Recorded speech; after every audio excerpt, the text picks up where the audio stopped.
Okay, awesome. Cool. Excellent. John, thank you so much for chatting with me today. Can you introduce yourself a little bit before we get started? Sure, I'm John Denero. I teach at UC Berkeley. The courses I'm focusing on these days are the Introductory Computer Science course, which has grown in the last few years to have about 2,500 people enrolled over each year. When I teach it in the fall, it has something like 1,400 people in it. And I've also been working on developing a new data science course, which isn't quite as large, but has quadrupled in the last semester. So that's something. Wow, cool. So I know you are known for your ability to step back and just like you were saying how if you are not there, for example, you the whole class can still function, and that's proven this semester and in previous semesters. And I was just wondering if you could just elaborate a little bit more on your leadership style. Sure, teaching a big class requires a big team. There are 80 paid staff in the fall semester of CS61A, plus a bunch of people who are kind of learning to fill the roles that will eventually be paid staff. So it's a really large team. Mm-hmm.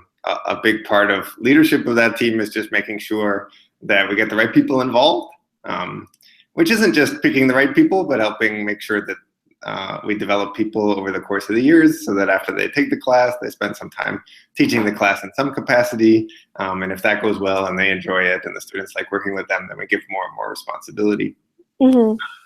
I think the other trick, aside from making sure that the right people show up and participate, is to give individual responsibility to everybody who has any kind of role in the course. Mm-hmm. And yeah, I think it really is the responsibility that you give people that helps them stretch themselves to figure out how to really contribute to something like a course. And Mm-hmm. so, part of that is, trying to just let people know individually and in a group in the early part of the semester that this is their course, not mine. Another part is checking in with people both as a group and individually throughout the semester to make sure they understand what they're supposed to be responsible for and see if I can help them with anything that's not going well. Mm-hmm. And so you mentioned earlier that you give responsibility to each of the staff members. How do you do that exactly? Oh, so at the beginning, I declare that there's no way I could teach this class myself, and that the rest of the staff is going to do it instead. I try to make it very clear that in a class this size, I'm not the instructor for an individual student. It's one of the TAs or the tutors that are going to be the person that each student feels like, oh, this is the person who's teaching me computer science or data science. Mm-hmm. And then I do occasionally have a big meeting where I list all the things that I said I would do that I haven't done, because usually I'll accumulate tasks and there's no way I can do them all. And then I just ask people, who wants to step up and take on this responsibility that, really could be something the professor is supposed to do, but there's no way I can do it all. And time and again, we have really talented people involved in these courses, and they've just decided to step up and do what a professor would do, even though they're still an undergraduate or a graduate student. Awesome. Okay. So can you tell us a little bit about a specific situation during your leadership career that had an impact on your current style? So right when I began teaching this course, I had never taken the course. I had never taught freshmen before. And I was the primary instructor in charge of a 500-person introductory course. And, when I was given this opportunity, one of the more senior faculty pulled me aside and said, if this course doesn't go well, that will be a disaster, because these students are around for the next, 4 years, and you're the one who needs to train them. So, so that was some pressure. The first thing I did was pull in people who had taught the course before, not faculty, but students who had been TAs before. And after talking to them, it was clear that they were deeply experienced. They had not only taken the course, but taught it multiple times. They didn't just know how to teach the course, but they had a good sense of who else would be able to teach the course well. They had a big network of people who they had talked to over the years who would help teach with them.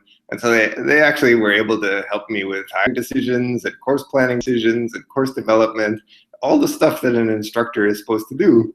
So just having a couple of examples of really great student leaders made it clear to me that I could rely on other people instead of having to micromanage every part of the course. Mm-hmm. Mm-hmm. And so that's what led you to essentially let the students take responsibility of the majority of like smaller tasks so that you could focus on the larger scale. Yeah, like, I asked, can you show up to the next meeting with a list of people that I should consider hiring? And they did such a fantastic job.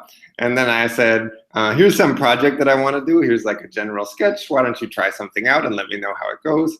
And I asked this at a time where I didn't really care whether they were successful or not, because I had enough time to kind of take over myself if I had to. Mm-hmm. But it turned out that they built a lot of a project which is now the most popular project in the course, Ants versus Some Bees, was created by a couple of students who basically I was ignoring because I didn't have time for them. And they went off and built a large part of that just themselves. So those examples were enough to convince me that if you give people responsibility and you pick the right people for that, then they'll just drive things forward without you. Awesome. Okay. And was there any particular time where there was a challenge that you had to handle, and how did you handle that situation? Oh, sure. So, I mean, I've been very lucky to always have very bright people on my staff, very dedicated people. But I have had I've had student teachers who are too busy to teach occasionally. Mm-hmm. And that's understandable. I mean, if they're applying to graduate school or trying to get a job or deeply involved in some project that they're excited about, then of course they might not want to spend many hours a week. I mean, a typical job used to be 20 hours a week was the position that almost everybody had. And it's hard to carve out 20 hours a week when you have other exciting things going on. And it was a real challenge one semester when we had a kind of a really important person on the staff, just too busy to complete their work. And as a result, we didn't deliver grades on time. We didn't have all the materials for the course ready when they were supposed to be ready. It was really a stress on me, and it was a stress on the rest of the staff. So in challenging situations like that, I wasn't quite sure how to handle it. I mean, I tried to remind this person that they had signed up for these responsibilities, and that was only partially effective because they couldn't create more hours in their day, and Mm-hmm. so there was kind of just a lack of capacity to get all the work done. I've tried to deal with this in future iterations of the course just by distributing responsibility a little bit more. Instead of just having one head TA who's responsible for everything, I try to make sure that different people are responsible for different pieces of the course, and there's some redundancy, which is easy to achieve when you have a really large staff. But that was a real challenge, and so there were certainly times when the course didn't run as smoothly as I feel like it does recently. Mm-hmm. Do you think the 10-hour experiment that you tried last year helped with that, to mitigate that? Yeah, so one transition we've made is to, instead of hiring people for 20 hours a week, we hire them for 8. We actually tried hiring them for 6, and it's hard to get anything done in 6 hours. So 8 makes more sense. But an 8-hour-a-week position fits much more naturally into people's existing plans. So they don't have to necessarily take a lighter course load or drop other obligations in order to teach. And so, one advantage of that has been that a bunch of people who wouldn't have bothered to apply otherwise have decided that they're willing to be part of the core staff. And another thing is that, it doesn't concentrate the requirements of the course quite so acutely on a few people. There are still people on the staff who more extended positions, 20 hours a week, and they work really hard during those 20 hours and they get a lot done. So it's not like I can completely distribute the responsibility of the course, because the whole point is to give individuals a lot of responsibility.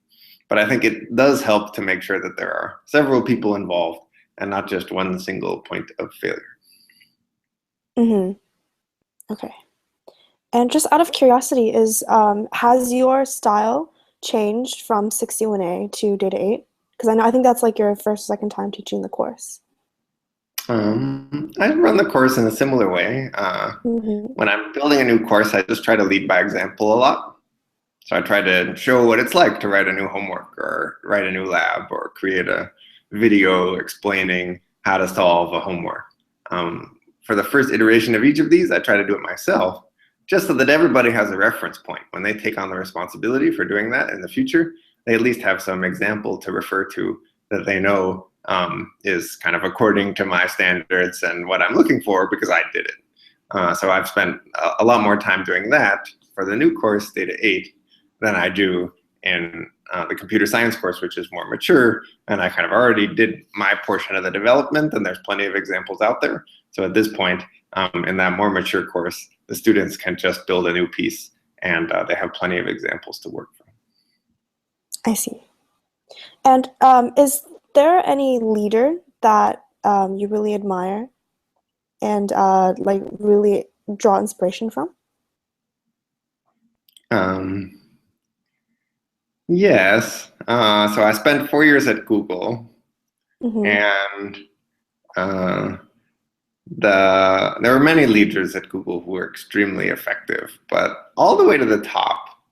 And I think probably Larry Page is most directly responsible for this. It's an organization that allows small teams to figure out what they should be doing and how best to contribute, instead of giving them a mandate of exactly what they're supposed to do and how to get it done. So in my brief time in industry, I was in a company that really had the same kind of leadership philosophy of giving individual responsibility and individual teams responsibility for making the biggest contribution they could.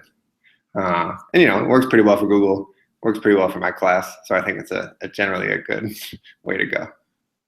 I see. Okay, so that's like another experience that also led you to lead the way you do now. Oh, absolutely.